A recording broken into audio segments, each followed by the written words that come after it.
ఢిల్లీ పేలుడు కేసులో దర్యాప్తు చేస్తున్న ఎన్ఐఏ అధికారులకు అల్ఫలా యూనివర్సిటీలో భారీగా ఉగ్ర నిధులు దొరికాయి. విచారణలో ఎన్ఐఏ తవ్వే కొద్దీ నోట్ల కట్టలు బయటపడుతున్నాయి. జైషే నెట్వర్క్ లో మేడం సర్జన్ గా గుర్తింపు పొందినటువంటి ఉగ్రవాది డాక్టర్ షాహీన్ ను తీసుకొచ్చి యూనివర్సిటీలో సీన్ రీకన్స్ట్రక్షన్ చేశారు ఎన్ఐఏ అధికారులు. అల్ఫలా యూనివర్సిటీలోని 22వ నెంబర్ గదిలో సోదాలు చేశారు. అందులో 22వ నెంబర్ గదిలోనే డాక్టర్ షాహీన్ ఉంది. 22వ నెంబర్ గదిలోనే షాహీన్ కు చెందిన రహస్య లాకర్ కూడా ఉంది. షాహీన్ ఎదుటే రహస్య లాకర్ ను తెరిచారు దర్యాప్తు అధికారులు. లాకర్ తెరవగానే నోట్ల కట్టలు బయటపడ్డాయి. పాలిథీన్ కవర్ లో దాచిన 18 లక్షల నగదును సీజ్ చేశారు.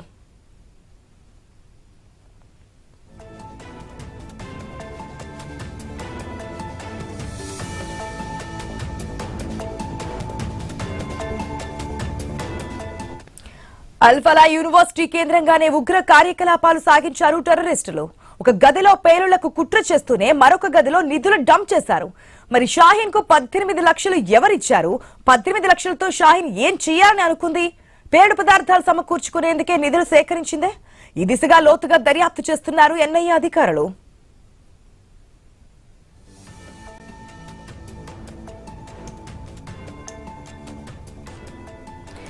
ఇక ఇదే యూనివర్సిటీకి చెందిన డాక్టర్ ముజమిల్ షకీల్ ను కూడా ఎన్ఐఏ అరెస్ట్ చేసింది. వర్సిటీలోని ప్రార్థనా మందిరంలోనే ముజమిల్ షాహీన్ లకు పెళ్లి జరిగినట్లుగా గుర్తించారు. ఈ పెళ్లికి ముందే షాహీన్ కు మరొక వివాహం కూడా జరిగింది. భర్తను పిల్లలను వదిలేసి చేస్తున్న ఉద్యోగానికి గుడ్ బై చెప్పి హర్యానాలోని ఫరీదాబాద్ చేరుకుంది. ఇక్కడే ఉగ్ర నెట్వర్క్ తో సంబంధాలు ఏర్పాటు చేసుకుని అప్పటికే యాక్టివ్ గా ఉన్న ముజమిల్ కు సన్నిహితమైంది షాహీన్. ఇద్దరు కలిసి వర్సిటీలోనే ఉన్నారు. కలిసే పేలుళ్లకు కుట్ర కూడా చేశారు. వీరిద్దరు ఢిల్లీ ఆత్మాహుతి పేలుళ్లకు పాల్పడిన ఉమర్ నబీకి చాలా సన్నిహితం. అందుకే ముజమిల్ షాహీన్ ఇద్దరు కలిసి ఉగ్ర నెట్వర్క్ లోకి అనేక మందిని చేర్చుకున్నారనే సందేహాలు కూడా బలపడుతున్నాయి. ఢిల్లీ పేలుడు కేసులో ఇప్పటి వరకు 7గురిని అరెస్ట్ చేశారు.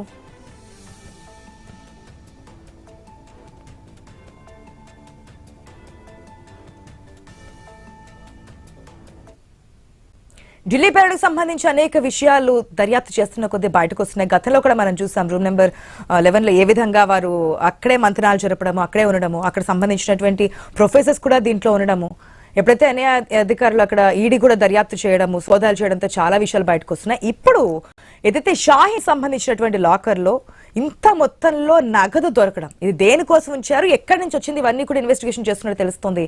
రైట్, మనతో మాట్లాడడానికి కన్నికంటి రమేష్ గారు ఉన్నారు, defence analyst. Good morning sir. నమస్తే ఆశా గారు. రమేష్ గారు, గతంలో కూడా మనం అనేక విషయాల గురించి మాట్లాడాము. ఇప్పుడు షాహీన్ రూమ్ చెక్ చేస్తే కనుక 18 లక్షలు దొరికాయి. అంటే దేనికోసం ఎక్కడి నుంచి వచ్చానేది ఇన్వెస్టిగేషన్ చేస్తున్నారు. ఒకవేళ ఈ ప్లాన్ గాని వర్కౌట్ అయితే ఏ స్థాయిలో ఉంటుందనేది కూడా ఒక పెద్ద ప్రశ్నగానే ఉంది. అవునండి, ఇప్పుడు ఉగ్రవాదానికి సంబంధించినంత వరకు 2-3 ఇంపార్టెంట్ సోర్సెస్ అండి. ఒకటేమో ఐడియాలజికల్ గా, అంటే సైద్ధాంతిక పరంగా మనుషుల్ని బ్రెయిన్ వాష్ చేయటము, అంటే మనుషుల యొక్క ఆలోచనలు మార్చి, మైండ్ సెట్ ని మార్చి ఒక నార్మల్ పర్సన్ ని ఒక సూసైడ్ బాంబర్ గాను లేకపోతే ఒక ఉగ్రవాది గాను తయారు చేసే పరిణామక్రమం. So ideologically they will try to sort of radicalise you. అదొకటి.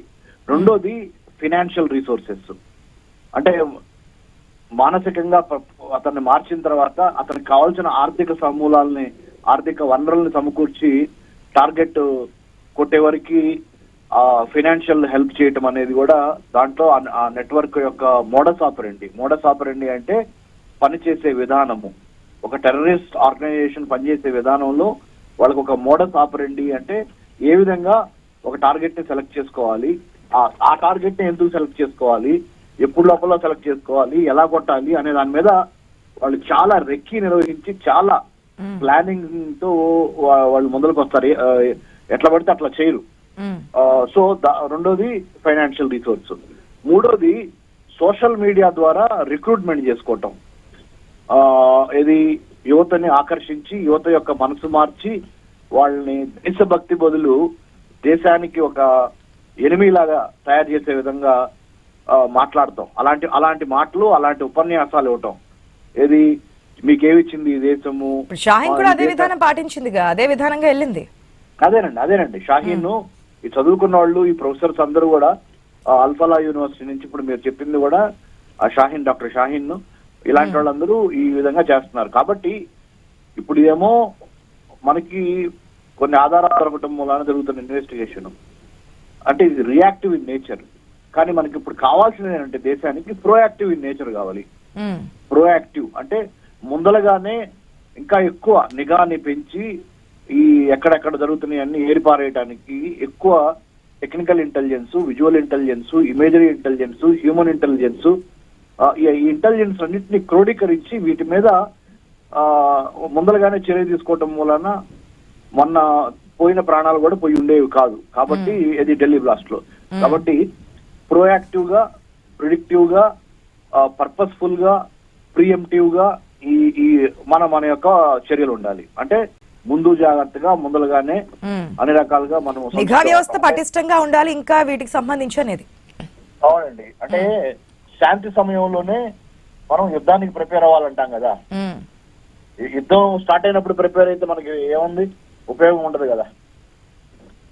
సో అట్లా ఈ ఉగ్రవాదం అనే దాని మీద యుద్ధం ప్రకటించి మనము ఢిల్లీ బ్లాస్ట్ లో ఇప్పుడు బయటపడిన ఎన్నో ఉండుంటాయి. వాటి మీద మనం 365 days 24/7 ఒక యుద్ధ ప్రాతిపదిక మీద ఆన్ వార్ ఫూటింగ్ అంటాం. అది చేయాలి. అలాంటి అప్రోచ్ మనం చేయాలండి. ఇది మన నేషనల్ సెక్యూరిటీ ఏజెన్సీస్. దాంతో పాటు యువతని కూడా మనము కాలేజెస్ లో, యూనివర్సిటీస్ లో యువత వాళ్ళ బిహేవియర్ ని అబ్జర్వ్ చేసే విధంగా మనం ఉండాలి. ఆ బిహేవియర్ ని అబ్జర్వ్ చేసి ఏదన్నా తేడా వస్తే బిహేవియర్ లో వాళ్ళని ముందుగానే మనం ఐడెంటిఫై చేసి న్యూట్రలైజ్ చేయాలి. ఇప్పుడు డ్రగ్స్ కి సంబంధించి డి అడిక్షన్ క్యాంప్ ఎట్లానో ఈ రాడికలైజేషన్ అంటే ఉన్మాదానికి సంబంధించి ఉన్మాదిగా మారుతున్నారు యువత గాని యువకుడు గాని, అటువంటి ప్రభావాలకు లోనవుతున్నాడు అనే దాని మీద డి రాడికలైజేషన్ సెంటర్స్ ని కూడా ఎస్టాబ్లిష్ చేయాలి. ఇప్పుడు మనకి ఆల్కహాల్ ని అంటే తాగుడు అలవాటుని మార్పించడానికి, మందు అలవాటు, తాగుడు అలవాటు దాన్ని మార్పించడానికి ఏ విధంగా అయితే డి అడిక్షన్ సెంటర్స్ ఉంటాయో ఇది కూడా డి రాడికలైజేషన్ సెంటర్స్ ని ఏర్పాటు చేయాలి. అది మొత్తంగా ఇది ఎన్ఐఏ విచారణలో ఇంకా బయటకు వస్తున్నాయి. ఇంకెంతమంది పాత్ర, ఇంకెన్ని విషయాలు, ఇంకా ఎంత సమాచారం బయటకు రాబోతుందో కూడా వెయిట్ చేసి చూద్దాం. Thank you so much Ramesh గారు. దశాబ్దాల పోరాటంతోనే